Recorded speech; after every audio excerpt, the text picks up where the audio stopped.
meters flat. But there she is. Doesn't look tired at all. The Scottish champion. 8 seconds and 40 this season. Heather Patton will be in lane 2. She's the Scottish hurdles record holder. Wearing a Birchfield Harriers vest. And could be classed as a local as well. 8:38 this season in lane 3. She's so experienced in Trafford AC. Alicia Barrett, season's best of 8:22 to win her heat. As I said, always rounds into form for the British Championships.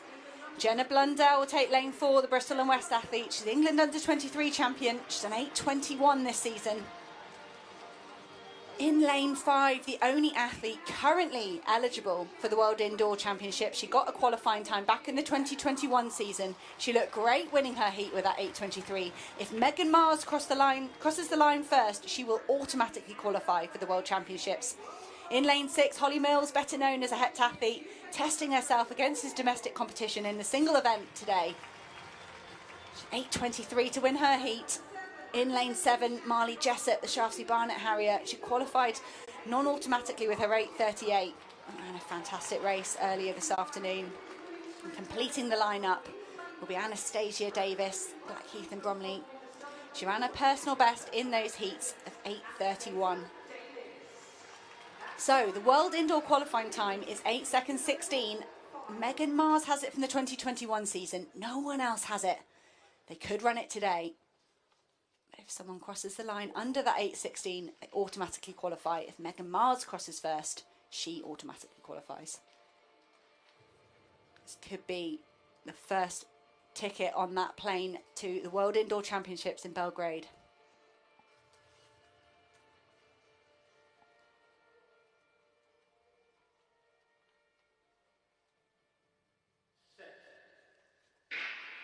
And it's a poor start from Alicia Barrett. Jenna Blundell got a blinder, and at the moment it's Jenna Blundell. But just as I say that, Megan Mars, it's Megan Mars powering through. Megan Mars from Holly Mills, 8:16. She equals that World Indoor qualifying mark, but she had it already. That is Megan Mars automatically qualified for the World Indoor Championships. So much on the line in this race. See Alicia Barrett in lane 3, couldn't reproduce her start from the heats. Jenna Blundell looked good, perhaps came up on those first few hurdles a little bit quick, had to put the brakes on. And Megan Mars executed her race brilliantly, just taking the multi-eventer Holly Mills with her. She's delighted, isn't she? Absolutely, and rightly so. It's a season's best. Hannah and Mars there regains the title she won back in 2018. Brilliant stuff. She's bouncing. And she knows she secured a spot for those World Indoor Championships in Belgrade in 3 weeks' time. They actually begin as the 3-day championships in Belgrade, Serbia. Friday, Saturday, Sunday. So it's 2 weeks and 6 days away. Let's start planning for that now. And it's so easy to say, isn't it? You know, all I've got to do is win. I've already got a qualifying time. I've just got to go there and get the job done. That's what athletes talk about. But it is so much harder than it sounds. And Megan Mars, that was a high-pressure situation there. Jenna Blundell put so much pressure on her over those first 2 hurdles. But Megan Mars just kept her cool, kept her technique really sharp.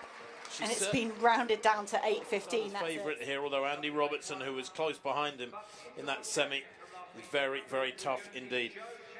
Joe Chadwick goes in lane 1. Joe Chadwick for the Guernsey club has done well to get through here. Got through as a non-automatic qualifier with 6:72 from his semi-final. Jana Efoloka from Sale Harriers Manchester. He too getting through as a fastest loser, 6:68 in his semi-final.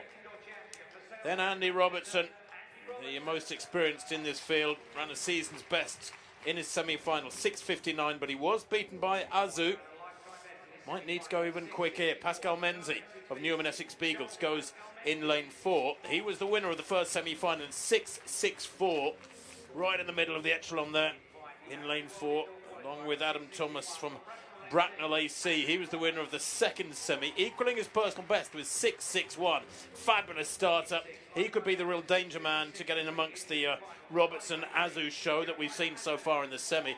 And here is Jeremiah Azu, the Cardiff athlete. 6:56 for him, a big personal best. oozing confidence and looking forward to this one. He goes in lane 6. Sam Gordon of Cardiff Athletics Club as well, his teammate right beside him. In a Wales vest, we've got 2 Cardiff athletes in Great Britain and Welsh vests. And in lane 8, Michael Onilogbo. Onilogbo, who was a second in his semi-final in a personal best of 6.69 behind Adam Thomas. Everything to go for here.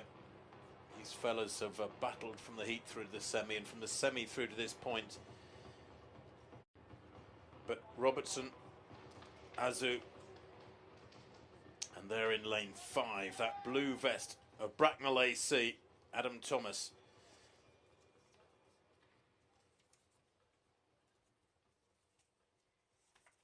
So, places up for grab for those World Indoor Championships. Remember that World Indoor Championship qualifying time is a 6.63. Plenty of athletes here have that.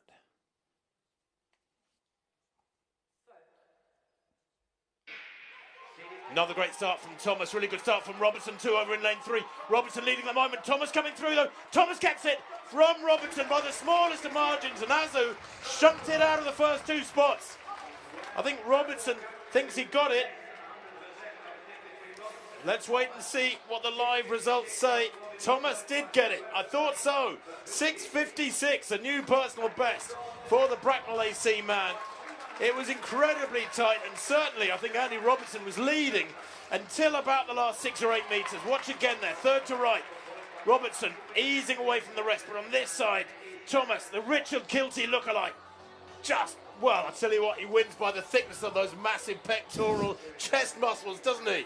Ha! Brilliant dip from him, but he was coming and coming, getting stronger and stronger in the last 20, Hannah. And I thought he was going to get there from about 10 metres out. That was a really strong race from Adam Thomas, and I just wonder that Andrew Robertson and Jeremiah Azu, they had such a battle in their semi-final. I wonder if that took a little bit out of them there. Adam Thomas has largely been unchallenged. He was there and he rose to the challenge, coming out with a personal best of 6.56. You can't take that away from him. But when you think back to Andrew Robertson and Jeremiah Azu fighting and fighting and fighting in that semi-final, you kind of think, have they left a little bit out on the track there? But hats off to Adam Thomas. There you can see lane 4, but some other people could sneak under that 7:30 qualifying time. In lane 1, Joy Eze, she's the European Junior bronze medalist over 100 metres. She's just 17. Lane 2, Eve Wright. She's looked so good in the last 10-15 metres of each of her races today. The 19-year-old's done 7:43 so far. In lane 3, Rachel Miller. She won this championships in 2019. She's looked better with every race. 7:34 so far this season. Can she live with the pace of Cheyenne Evans-Gray? She looked fantastic in her semi-final. She's twice gone under that 7:30 qualifying mark for the World Indoor Championships. If she wins, she goes. In lane 5, Alicia Reese. She's had a great day so far. Second last year, can she convert that into a gold medal? Personal best of 7:32 in those semi-finals. In 6th place, lane 6, Kimberly Baptiste from Crawley AC. 7:36 personal best to win her heat. 7:31 personal best to win her semi-final. In lane 7, Success Edouan from Sale Harriers Manchester. Automatically qualified for this final at the age of 17. European Junior bronze medalist over 200 metres and completing the lineup. Regular in the Great Britain relay team and as an individual in major championships, it's Bianca Williams. 7:36 this season. This is a stellar lineup. Keep your eye on the clock and that qualifying time of 7 seconds and 30. Keep your eye on lane 4, Cheyenne Evans-Gray, the fastest this season.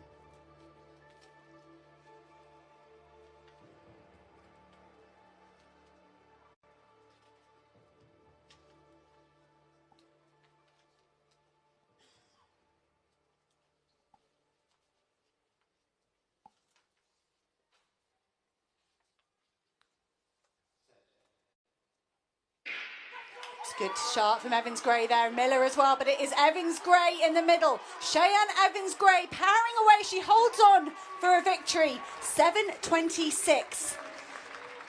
That is automatic qualifying time, but Alicia Reese was mighty close. Could she have snuck a personal best and a qualifying mark? And what about Rachel Miller there with that third place?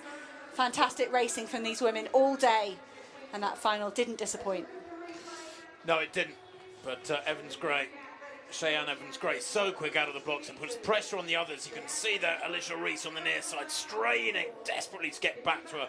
Kimberly Baptiste too, just dipping there, I think, for third spot, the Crawley athlete. That's the 1, 2, 3. But Evans-Gray, 7:25, producing the goods. Very close to a lifetime best.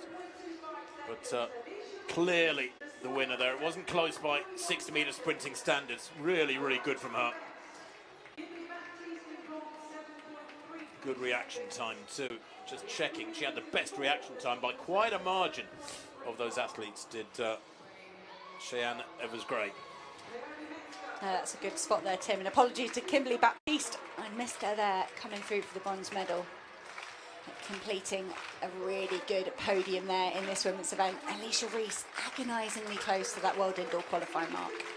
Women's triple jump then, round 4 still. This is the competition leader, Metzger. Naomi Metzger putting together a wonderful series. She's one of the only athletes who hasn't had a failure yet. No jump, gets the green light on that one as well. Can she maintain this trend from Lambs earlier this month? Mark Scott, he's over on the far right, he should be.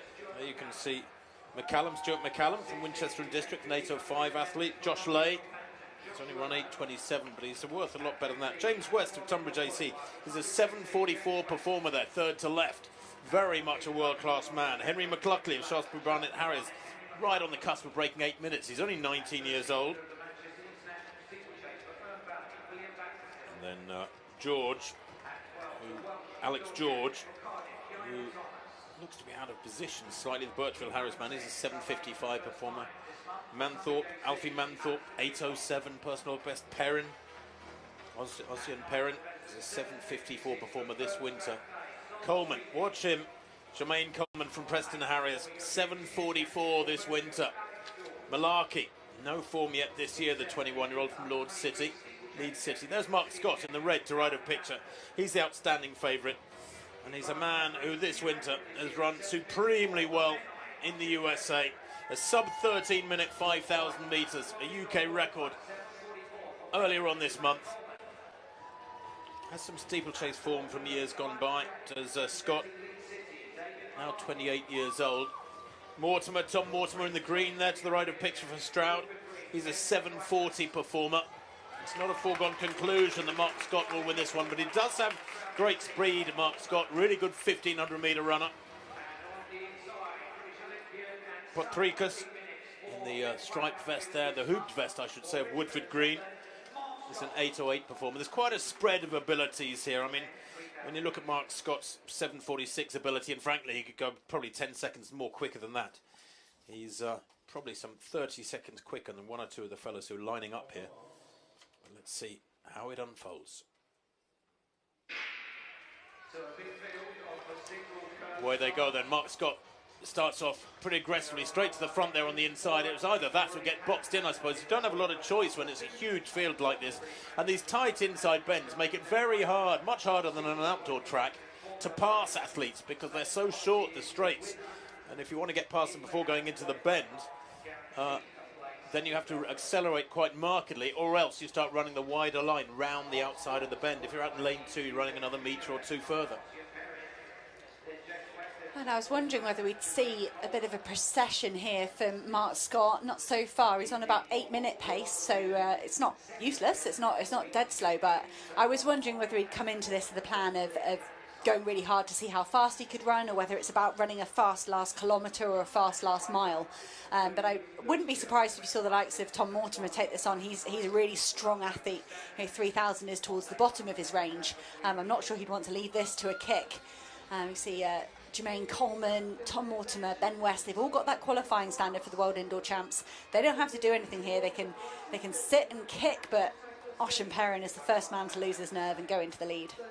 400 metres, 67.4. That's dreadfully slow. 64 seconds per lap outdoors, or 64 seconds per 2 laps indoors are obviously 32 seconds per lap. That is 8-minute pace. 67.49, desperately slow. Mark Scott quite happy to let this just roll around languidly and then use his superior speed in the latter stages.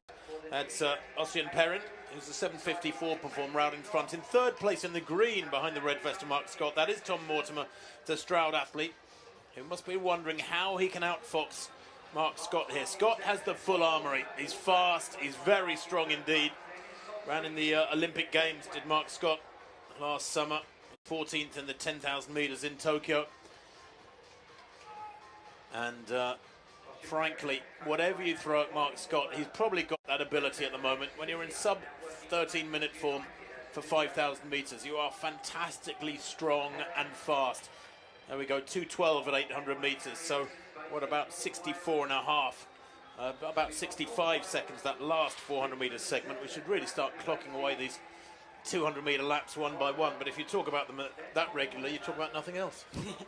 Well, Ossian Perrin sort of bravely pulling this race back under that, trying to get it towards that sub 7 minute pace, sub 8 minute pace. He broke his own British junior indoor record recently with that 8.54. Is it faster than Jakob Ingebrigtsen ran at that? Well, it can't be right, but he's the European junior indoor 3,000 metre record holder as well. So he's got so much calibre, Ossian Perrin, already at such a young age. And I really enjoy the way he races. It's totally fearless. Well, he's just beginning to roll it along now. 2:45 it was for the first kilometre. That is slow. That is 8:15 pace. But he is beginning to inject a little bit more respectability now to proceedings. And he comes through there, and that's about a 32-second lap, 32 and a half. So he's beginning to drag it down towards 8-minute tempo. But a 2:45 first kilometre puts the writing on the wall. It's going to be a kicker's race if somebody doesn't inject some significant acceleration through this middle kilometre. And as I say that, so Ossian Perrin there in the lead with the ponytail is just beginning to turn the screw a little bit. There is bunching behind him, mind you. It's not quick yet. He is going to come under pressure. You can see Josh Lay making a move. There's a lot of men making moves and then tucking back in. You can see Henry McLucky doing one of those. They want to be further up, but they don't want to lead. And that can sap a lot of energy, sort of surging and then settling. Sol Sweeney's doing a good job at gradually moving himself up. Here you can see Ben West, for the first time, making a concerted move around the outside. He's got a great kick on him. And again, just settling in. None of these men actually want to take the lead. They're happy to leave Ossian Perrin out there to be shot at. Well, let's see what happens. Ossian Perrin leading at the moment.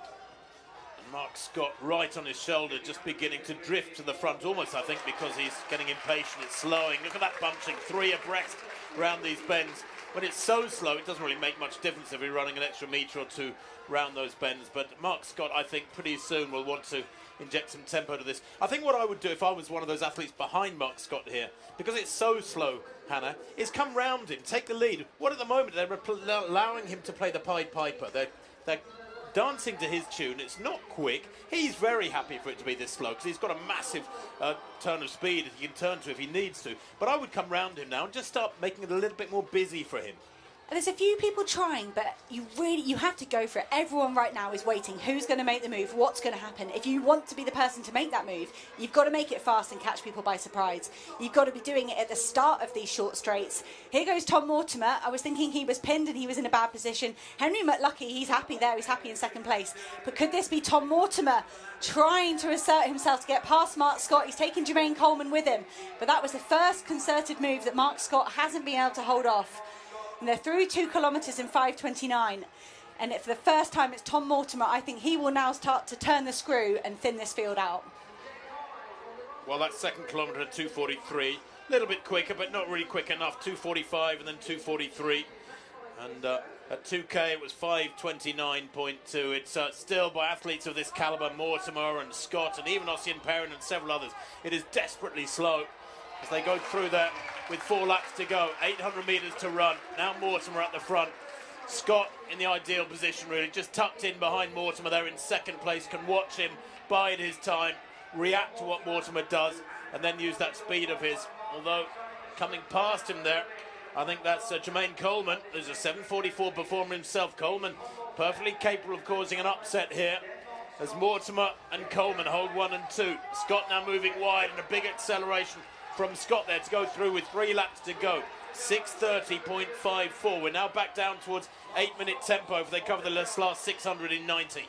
And that's the race-defining move. Mark Scott has really put his foot down. Tom Mortimer can't have been doing enough. There are other athletes coming back into the mix, and Mark Scott's gone, no, enough is enough. And suddenly this group is down to 3 if Ben West can keep himself in contention. All 3 of these athletes have a qualifying time for the World Indoor Championships. You'd say the top 2 in this race will get selected. Can't say that for sure, but I'll say it. But the winner will be automatically qualify.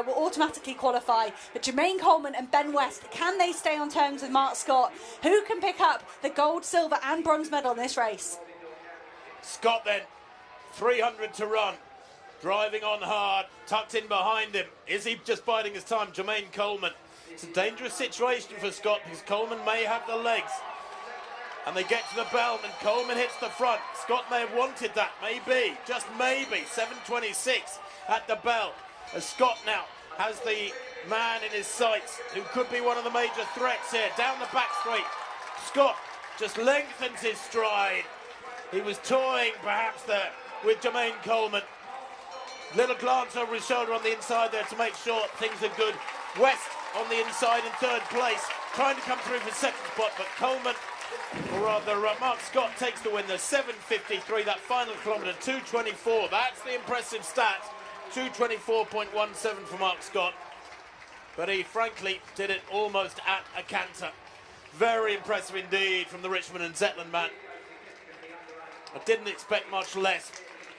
The 5,000 metres form he's shown recently tells so much. If you know your middle distance running, that strength and that sort of speed is irresistible at a domestic level in the UK. Quicker than ever than Mo Farah has run indoors, quicker than so many great names of years gone by have run indoors. And Scott here winning by 4 or 5 metres. And looking very comfortable indeed. 2:24 for the final K, Hannah. So impressive, and it was so brave from Jermaine Coleman. He went hard into the bell. He went super hard, and he had to give himself any chance of beating Ben West. And he came under some real pressure in that last 50, 60 metres, but managed to hold on for that silver medal.